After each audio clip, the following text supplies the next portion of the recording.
Hello साथियों, आज का वीडियो काफ़ी महत्वपूर्ण है। अमेरिका सीनेट में इसे अंतर्राष्ट्रीय सीमा माना गया। मैकमोहन रेखा को मैकमोहन रेखा को अंतर्राष्ट्रीय सीमा माना गया है। भारत चीन के बीच मैकमोहन रेखा पर विवाद क्या है? तो साथियों, इस वीडियो में हम चर्चा करेंगे कि अब चीन की कुछ चलने वाली नहीं है और भारत के साथ में अमेरिका अब साथ देने वाला है। तो आगे देखिए, वीडियो को पूरा देखिए साथियों। भारत चीन के बीच में मैकमोहन रेखा पर विवाद क्या है साथियों? अमेरिकी सीनेट में इसे अंतर्राष्ट्रीय सीमा माना गया है। एक सीनेटर बिल हेगर्टी ने कहा कि चीन मौजूदा वक्त में हिंद प्रशांत क्षेत्र के लिए गंभीर खतरा पैदा कर रहा है। ऐसे में अमेरिका के लिए ये जरूरी है कि वो भारत के साथ कंधे से कंधा मिलाकर खड़ा रहे।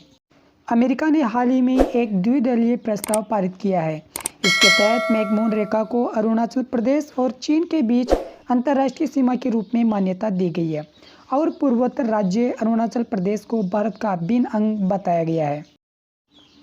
हेगर्टी और सीनेटर जेफ मर्कले ने प्रस्ताव को पेश करते हुए कहा कि ये कदम भारतीय सेना और चीनी पीपुल्स लिबरेशन आर्मी के बीच हुई झड़पों के बाद उठा रहे हैं। इस प्रस्ताव के बाद ये साफ हो गया है कि सीनेट अरुणाचल प्रदेश को साफ तौर से भारत के अभिन्न हिस्से के रूप में अपना समर्थन देता है।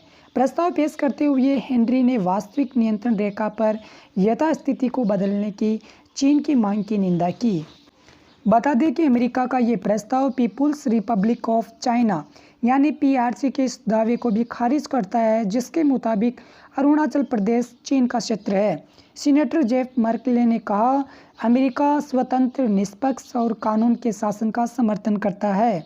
प्रस्ताव से ये साफ है कि अमेरिका अरुणाचल प्रदेश को भारत का अभिन्न हिस्सा मानता है, यानी अमेरिका अरुणाचल प्रदेश को पीपुल्स रिपब्लिक ऑफ चाइना का हिस्सा नहीं मानता।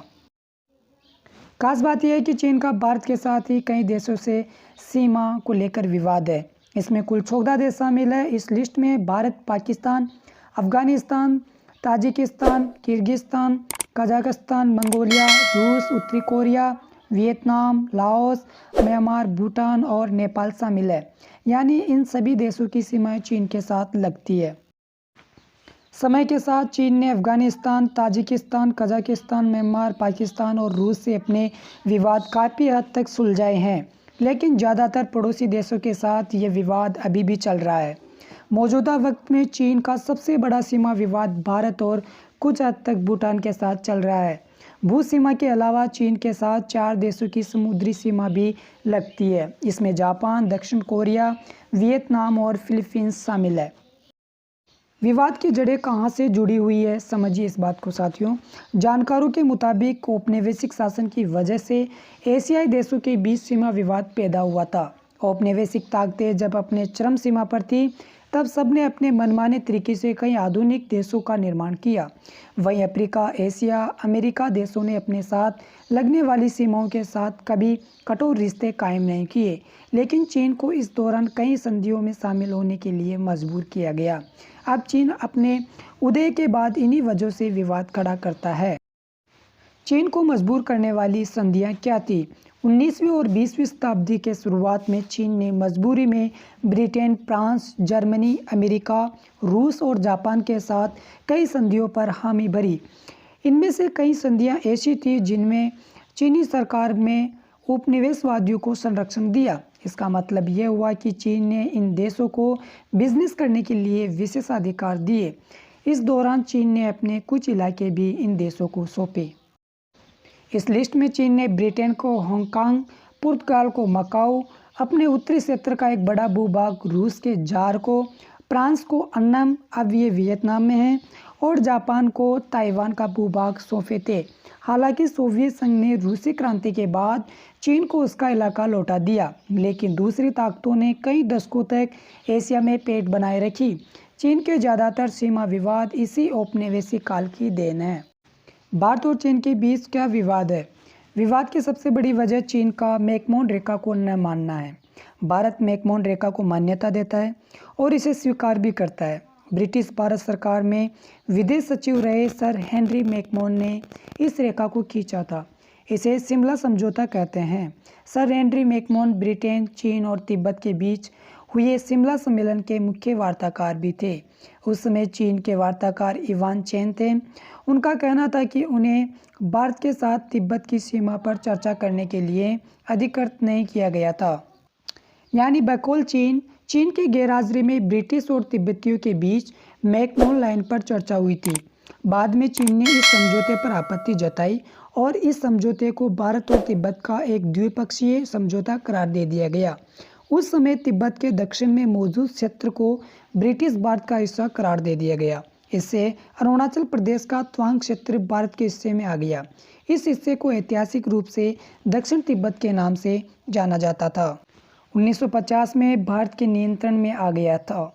भारत चीन के जवाब में ये कहता है कि जब मैकमोहन रेखा खींची गई थी तब तिब्बत पर चीन की संप्रभुता थी ही नहीं। साथ ही चीन ने अरुणाचल प्रदेश पर भी अपना दावा जताना शुरू कर दिया था। इतिहास की माने तो तवांग के अहोम राजाओं ने और देव राजाओं के अरुणाचल की जनजातियों के साथ आर्थिक संबंध थे। वहीं ल्हासा के साथ तवांग मठ के आध्यात्मिक रिश्ते थे। चीन कूटनीतिक स्तर पर अरुणाचल प्रदेश पर दावा कर मामले को तुल देता रहता है, लेकिन ये भी साफ है कि अरुणाचल के रहने वाले लोगों ने कभी चीन को अपना समर्थन नहीं माना है। मैकमोहन लाइन को समझिए साथियों। जो शिमला समझौता हुआ था साथियों 1914 में, तभी मैकमोहन लाइन को खींचा गया था।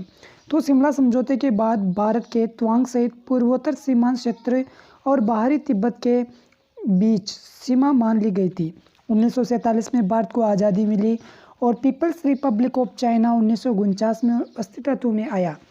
चीन शिमला समझौते को नहीं मानने लगा। उसका कहना था कि तिब्बत पर चीन का अधिकार है और तिब्बत की सरकार के किसी प्रतिनिधि के हस्ताक्षर वाले समझौते को नहीं मानता है। 1938 में तत्कालीन भारत की ब्रिटिश सरकार ने मैकमोहन लाइन को दर्शाता हुआ मानचित्र आधिकारिक तौर पर पेश किया, जबकि पूर्वोत्तर सीमांत प्रांत 1954 में ही अस्तित्व में आया। जानकारों की माने तो साल 1986 में भारतीय सेना ने अरुणाचल प्रदेश के तवांग के सुमदोरोंग चू के पास चीनी सेना की बनाई स्थायी इमारतें देखी। कुल मिलाकर कहे तो चीन अरुणाचल प्रदेश में मैकमोहन लाइन को नहीं मानता और अक्सर चीन पर भारत के सभी दावों को भी खारिज करता है। अरुणाचल प्रदेश के तवांग पर भी है चीन की निगाहें। चीन तवांग को तिब्बत का हिस्सा मानता है। चीन का कहना है कि तवांग और तिब्बत में बहुत हद तक सांस्कृतिक समानता है। जानकारों का यह भी मानना है कि चीन तवांग को अपने साथ लेकर तिब्बत की तरह बौद्ध स्थल बनाना चाहता है और यहाँ पर भी अपनी पकड़ कायम करना चाहता है। यही वजह है कि जब दलाई लामा ने तवांग की मॉनेस्ट्री का दौरा किया था तो चीन ने इसका खुले तौर पर विरोध किया था। बता दें कि 1914 में ब्रिटिश भारत और तिब्बत के प्रतिनिधियों के बीच समझौता हुआ था।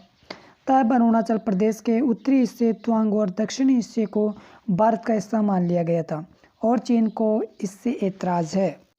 साथियों, अब सवाल ये है कि मैकमोहन लाइन कितनी लंबी है। तो भारत और चीन के बीच खींची गई मैकमोहन लाइन की लंबाई 890 किलोमीटर है।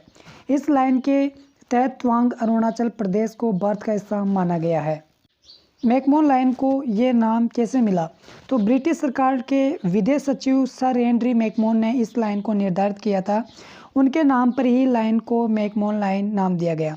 तो साथियों, ये वीडियो आपको कैसा लगा? अगर अच्छा लगा तो वीडियो को लाइक कर दीजिए और शेयर कर दीजिए और चैनल को सब्सक्राइब कर दीजिए। और आपने भारत और चीन के मध्य जो संबंध है, जो विवाद है, सीमा विवाद या व्यापार के जो संबंध है और जो सामरिक मामले हैं, उसका वीडियो अभी तक आपने नहीं देखा तो एंड स्क्रीन पर आप ओके करके उसको देख सकते हो।